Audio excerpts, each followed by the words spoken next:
ലോക പ്രഭാഷണം നൗഷാദ്, കാർത്തികൻ, റാഫി, വിനോദ്, ജാഫർ, നാസർ, നമ്മുടെ അഡ്വക്കേറ്റ് സിറാജ് സാഹിബ്, കാർത്തികൻ, സുൽഫി, നെടുന്തൂടായ സഫീറിനെ സ്വാഗതം ചെയ്തു.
ഫാമിലി എല്ലാവർക്കും എൻ്റെ നമസ്കാരം. ഇപ്പം നമ്മൾ ഇന്നിവിടെ കൂടിയിരിക്കുന്നത് ഗൾഫ് പ്രവാസി കൂട്ടായ്മയുടെ പെരുന്നാൾ കൂട്ടമാണ് നമ്മളിന്നിവിടെ. നമ്മൾ എപ്പോഴും ഞാൻ പറയാറുള്ളത് പോലെ തന്നെ നമ്മൾ ഓരോരോ ഒത്തുകൂടലുകൾ നമുക്ക് പുതിയ പുതിയ കുറേ ഓർമ്മകളും പുതിയ കുറേ അനുഭവങ്ങളും സന്തോഷവും ഒക്കെ തരുന്നതാണ്. അപ്പോൾ ഈ ഒത്തുകൂടലും അതുപോലെ തന്നെ നമുക്ക് ഒരുപാട് നല്ല നിമിഷങ്ങൾ, നല്ല സന്തോഷം നിറഞ്ഞ നിമിഷങ്ങളും ഒക്കെ സമ്മാനിച്ചിട്ടുണ്ട്. അപ്പോൾ ഈ പ്രോഗ്രാമിൽ ശരിക്കും പറഞ്ഞാൽ ഇന്ന് നമ്മളെ പെരുന്നാളിൻ്റെ ഒരു ഒത്തുകൂടലാണ് ഞങ്ങൾ സംഘടിപ്പിച്ചത്.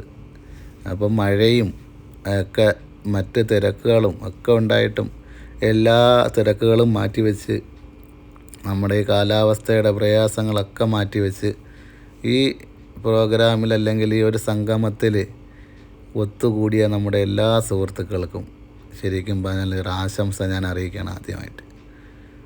പിന്നെ നമ്മുടെ ഫുഡ് അറേഞ്ച് ചെയ്ത നമ്മുടെ ബാദിഷ, നമ്മളെപ്പോഴും ശരിക്കും പറഞ്ഞാൽ പിന്നണിയിലുള്ളവരെ നമ്മൾ അറിയുന്നില്ല എന്ന് പറഞ്ഞ പോലെ ഇതിനു വേണ്ടി ഒരുപാട് കഷ്ടപ്പെട്ടിട്ടുള്ള ഈ ഭക്ഷണമൊക്കെ റെഡിയാക്കാനായിട്ട് ആത്മാർത്ഥമായിട്ട് ഇതിൽ നിൽക്കുന്ന ഒരാളാണ് ബാദിഷ. ബാദിഷയുടെ കൈ എത്താത്ത ഒരു സ്ഥലം ഈ ഫുഡിൻ്റെ ഐറ്റംസിൽ ഉണ്ടാവില്ല എന്നാണ് ഞാൻ വിചാരിക്കുന്നത്. അതുപോലെ തന്നെ അതിനു വേണ്ടി പ്രയത്നിക്കുന്ന നമ്മുടെ നിയാസ്, സഫീർ, സുൽഫിക്ക, നിയാസിക്ക, പിന്നെ നമ്മുടെ എല്ലാമായ മുജീബ് കുമിൻസ്, പിന്നെ നമ്മുടെ ചുള്ളൻ ബിജു ബീവി, അങ്ങനെ ഒരു നീണ്ട നിരയാണ്. അവരുടെ കൈകളാണ് ശരിക്കും പറഞ്ഞാൽ ഈ ഫുഡ് അറേഞ്ച് ചെയ്യുന്നതിൽ ഏറ്റവും കൂടുതൽ എല്ലാ കാര്യങ്ങളും പ്ലാനിങ്ങും അതുപോലെ തന്നെ അത് ശരിയാക്കുന്നതും ഒക്കെ അവരുടെ ഒരിതാണ്. പിന്നെ നമുക്ക് ഈ വേദി ഒരുക്കി തരുന്ന നമ്മുടെ ഹാമിദ്ക്ക, നൂറിത്ത, അപ്പോൾ അവരാണ് ശരിക്കും നമുക്ക് ഈ ഒരു വേദി ഇന്ന് ഇവിടെ ഇപ്പോൾ നമ്മൾ ഈ പറഞ്ഞ പോലെ ഈ മഴയും ഒക്കെ ആയിട്ട് വലിയ പാടാണ് നമുക്കൊരു പെട്ടെന്നൊരു ഹോളൊക്കെ കിട്ടാനും എടുക്കാനും ഒക്കെ. അപ്പോൾ നമുക്ക് അതിനൊക്കെ വേണ്ടി നല്ലൊരു സപ്പോർട്ട് ചെയ്യുന്ന നമ്മുടെ ഹാമിദ്ക്കായും ഫാമിലിയും നമുക്ക് എന്താ പറയുക, അവരെ നമുക്ക് എത്ര പ്രശംസിച്ചാലും മതിയാവില്ല. അത്രയ്ക്ക് വലിയൊരു സപ്പോർട്ടാണ് നമുക്ക് തരുന്നത്. അങ്ങനെ നമ്മൾ പ്രതീക്ഷിച്ചതുപോലെ നമുക്ക് നല്ല കളർഫുള്ളായിട്ട് തന്നെ ഒത്തുകൂടാനും നമുക്ക് ഈ പറഞ്ഞ കണക്ക് മനസ്സിലെ പ്രയാസങ്ങളും വിഷമങ്ങളും ഒക്കെ മാറ്റാൻ ഓരോ ഒത്തുകൂടലിലും നമുക്ക് പുതിയ പുതിയ കുറേ ഓർമ്മകൾ കിട്ടുന്നതാണ്. അപ്പോൾ അതുപോലെ തന്നെ ഇത്തവണയും നമ്മുടെ എല്ലാവരും ഒത്തുകൂടി ഒരുമിച്ച് ഒരു നേരത്തെ ഭക്ഷണം കഴിച്ച് സ്വാഗതം ചെയ്തുകൊള്ളുന്നു. അതുപോലെ തന്നെ നമ്മുടെ നാസർ സാഹിബിനെ സ്വാഗതം ചെയ്തുകൊള്ളുന്നു. സുൽഫി നമ്മുടെ ഗ്രൂപ്പിൻ്റെ അഡ്മിനാണ്, സ്വാഗതം ചെയ്തുകൊള്ളുന്നു. നമ്മളെ കാർത്തികൻ സ്വാഗതം ചെയ്തുകൊള്ളുന്നു. പിന്നെ ഈ ഗ്രൂപ്പിലേക്ക് ഞങ്ങൾ ഗ്രൂപ്പ് തുടങ്ങുന്നു പറഞ്ഞപ്പോൾ നിങ്ങളൊപ്പം ഞങ്ങളുണ്ടെന്ന് പറഞ്ഞ നമ്മുടെ ഓരോ കൂട്ടുകാർക്കും അകമഴിഞ്ഞ നന്ദി അറിയിക്കുകയാണ്, സ്വാഗതവും പറഞ്ഞുകൊള്ളുന്നു. പിന്നെ ഇവിടെ വന്നുകൂടിയ സഹോദരി സഹോദരികൾക്കും എല്ലാവർക്കും സ്വാഗതം ആശംസിച്ചുകൊണ്ട് നിർത്തുന്നു. ഞാൻ കൂടെ പഠിച്ച സ്കൂളാണ് കണിയാപുരം മുസ്ലിം ഹൈസ്കൂൾ എന്നുള്ളത്. ഹൈസ്കൂളിൽ ബന്ധപ്പെട്ടാണ് ഈ ഗൾഫ് പ്രവാസി കൂട്ടായ്മ എന്നാണ് ഞാൻ മനസ്സിലാക്കുന്നത്, അല്ലേ? അപ്പോൾ അതുകൊണ്ട് അതിൽ അങ്ങനെ പഠിച്ച ഒരു കാലഘട്ടം എനിക്കുണ്ടായിരുന്നു.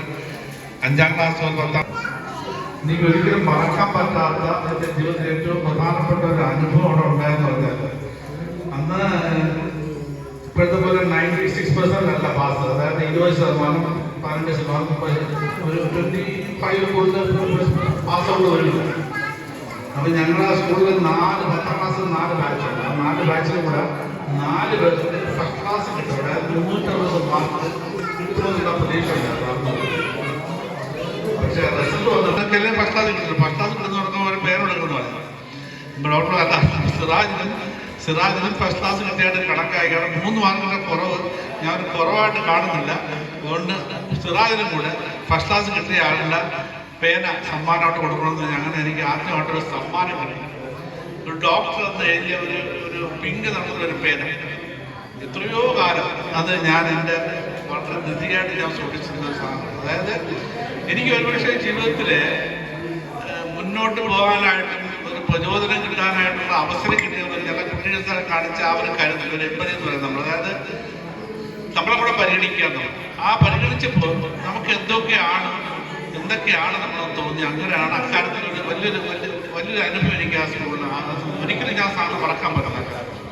അതുപോലെ അന്ന് പഠിച്ച സുഹൃത്തുക്കൾ ആരും ഇവിടെ ഇല്ല. എന്നാലും നമ്മളെല്ലാം തന്നെ പഠിച്ച സ്കൂളെന്ന് കണക്കാക്കിയിട്ട് നമുക്ക് എല്ലാവർക്കും ഒരു കൂട്ടായ്മ, ഒരു ഒത്തൊരുമ അതിനകത്തുണ്ടാവും. അതാണ് ഞാൻ ഇവിടെ കാണുന്നത്. എന്തായാലും ശരിയാണ്, നമ്മുടെ ഒരിക്കലും മറക്കാൻ പറ്റില്ല. നമ്മുടെ ഈ നാട്ടിൽ വന്നപ്പോഴാണ് നമ്മൾ മനസ്സിലാക്കുന്നത്, പ്രവാസിയെന്നോ ഇവിടുത്തെ നാട്ടുകാരെന്നോ ഒരു വ്യത്യാസമില്ലാതെ എല്ലാവരെയും ഒരുപോലെ കാണുന്ന ലോകത്തിലെ വളരെ കുറച്ച് രാജ്യങ്ങളൊന്നാണ് ഈ രാജ്യം. അതുകൊണ്ടാണ് ഞാൻ പറഞ്ഞത്, ഇത് 2ാമത്തെ മാതൃ രാജ്യമാണ്. നമ്മുടെ നാട് വിട്ടു കഴിഞ്ഞാൽ ഇത് നമ്മുടെ പോറ്റമ്മയാണ്. അപ്പം ഈ നാടിനോട് കാണിക്കുന്ന സ്നേഹം ചെറിയ സ്നേഹമല്ല, നല്ല സ്നേഹമാണ്. ആ നാട് നമുക്ക് ഒരിക്കലും മറക്കാൻ പറ്റില്ല. ഈ നാടിൻ്റെ അഭിവൃദ്ധിക്ക് വേണ്ടി നമ്മുടെ എപ്പോഴും പ്രാർത്ഥിക്കേണ്ട ആവശ്യമുണ്ട്. പരമാവധി സന്തോഷപ്രദമായിട്ടുള്ള കൂട്ടായ്മകളൊക്കെ കാണുന്നത് സൗഹൃദം പങ്കുവയ്ക്കുക, പരസ്പരം സഹകരിക്കുക, പരസ്പരം സഹായിക്കുക. ഒരു തരത്തിലും ചിലപ്പോൾ എന്തെങ്കിലും എന്തെങ്കിലും ശരീരം ബുദ്ധിമുട്ട് വന്നു കഴിഞ്ഞാൽ പിന്നെ ആരുടെയും കുതിരെ സപ്പോർട്ടില്ലാതെ എനിക്ക് ഒരു അടിപൊളി നടക്കാൻ പറ്റും. അപ്പോൾ വളരെ ക്ഷണികമായിട്ടുള്ള ഈ ജീവിതത്തിൽ, ദുർബലമായ ഈ ജീവിതം, അത് നമുക്ക് ചെയ്യാൻ പറ്റുന്ന പരോപകാര മാർഗം എന്തെങ്കിലും ഉണ്ടെങ്കിൽ ചെയ്തു പോവുക. നമുക്ക് ചെയ്യാൻ പറ്റുന്ന കാര്യമല്ല തന്നെ ദൈവത്തിൻ്റെ ഭാഗത്ത് പ്രതിഫലം കിട്ടുന്ന കണക്കായി കഴിഞ്ഞാൽ ഈ ലോകത്തും അടുത്ത ലോകത്തും നമുക്ക് എന്താണ് എനിക്ക് പറയാനുള്ളത്. അതായത് ജീവിതത്തിൽ എന്താ പറയുക, നമ്മുടെ ജീവിതത്തിലെ കുടുംബം എന്നുള്ളത് നമ്മുടെ എല്ലാത്തിൻ്റെയും അടിസ്ഥാന കുടുംബമായിരുന്നു. അതിൻ്റെ എത്ര ഇരട്ടിയ നമ്മൾ പറയുന്നത്, നമ്മുടെ ബാങ്കിൽ എന്ത് ഡെപ്പോസിറ്റ് ചെയ്യുന്നോ അതേ നമുക്ക് കൊണ്ടുപോയാൽ മതി. നമ്മൾ അങ്ങോട്ട് സ്നേഹം കൊടുക്കുക, ഇങ്ങോട്ട് സ്നേഹം കൊടുക്കാൻ പറ്റും. എപ്പോഴും നമ്മൾ സംസാരിക്കുക, അതായത് ഏറ്റവും കൂടുതൽ ടോക്കിംഗ് ആകേണ്ടതെന്ന് പറഞ്ഞാൽ പുറത്തല്ല, നിങ്ങളുടെ ഇണയോടായിരിക്കും ഏറ്റവും ടോക്കിംഗ് വേണ്ട. അത് സംസാരിക്കുന്ന എല്ലാം തന്നെ നല്ല രീതിയിലുള്ള കാര്യങ്ങളും ഞാൻ എൻ്റെ മോനും മരുമോളും ഒരു കൊച്ചുമോളും ഉണ്ട്. അപ്പോൾ അവരെയൊക്കെ വിട്ടിട്ട് ഈ സമയത്ത് വിട്ടുപോയി കഴിഞ്ഞാൽ മനസ്സമാനം കിട്ടില്ല. അവിടെ പോയി നല്ല മനസ്സമാനം കിട്ടില്ല. അപ്പോൾ ഒരാഴ്ച കൂടെ വീണ്ടും തെറ്റി കഴിഞ്ഞാൽ അത്രയും ആശ്വാസമായി വീണ്ടും തെറ്റുകയാണ്. അപ്പോൾ ഇതിനുള്ള പങ്കെടുക്കാനുള്ള അവസരം എനിക്ക് കിട്ടി. ഇതൊരു ചെറിയ കാര്യമാണ് ഞാൻ കാണുന്നില്ല. ഇതിനുള്ള എല്ലാ പങ്കെടുക്കണം. ഈ പരിപാടികളും ഞാൻ ഇതിൽ പങ്കെടുക്കും. നിങ്ങൾക്ക് മാത്രമല്ല സപ്പോർട്ട് ചെയ്യാൻ ചെയ്യും. എല്ലാവരും ഇതിനകത്ത് ഈ പറഞ്ഞ അധികാരത്തിൻ്റെ ഒരു വടംവലി ഉണ്ടാകുന്നതിന് സൗഹൃദം എല്ലാവരും കാണിച്ച് നല്ലൊരു പ്രാർത്ഥിക്കുന്നു. ഇതിൻ്റെ ഉദ്ഘാടനം, ഇതിൻ്റെ യോഗത്തിൻ്റെ ഉദ്ഘാടനം, ഈ കൂട്ടായ്മ ഉദ്ഘാടനം ഞാൻ ദൈവത്തിൻ്റെ ഗ്രൂപ്പിൻ്റെ ഓപ്പണിംഗ് ഉണ്ട്. ഇതിൻ്റെ ഉദ്ഘാടനം ഞാൻ പ്രഖ്യാപിക്കുകയാണ്.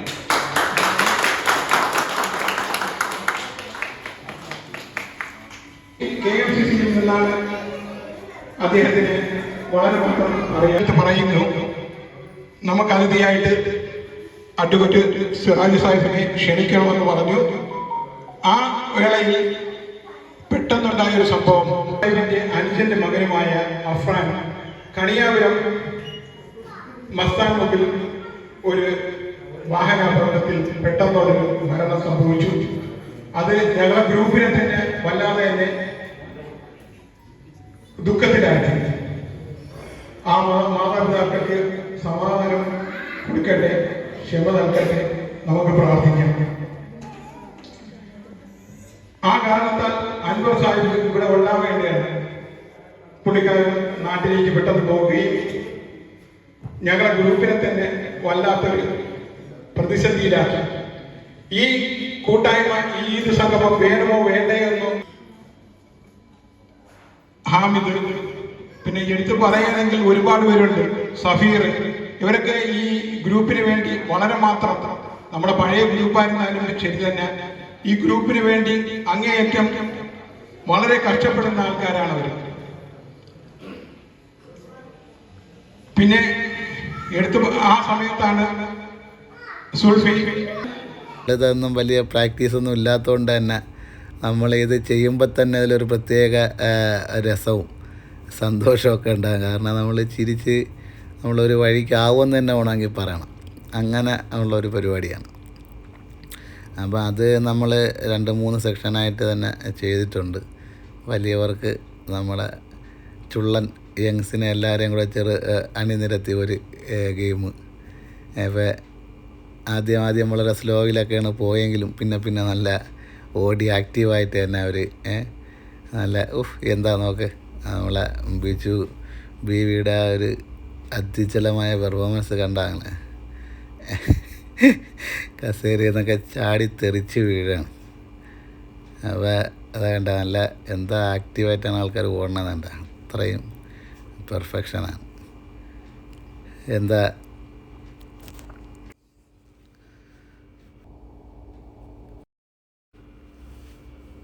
നമ്മളെ ഈ ബാക്കിയുള്ള ആൾക്കാർ നമ്മൾ കൂടെയുള്ളവർ കൊടുക്കുന്ന ഒരു സപ്പോർട്ടുണ്ടല്ലോ, അതാണ് ഏറ്റവും വലിയ ഒരു സപ്പോർട്ടെന്ന് പറയുന്നത്. ഓരോ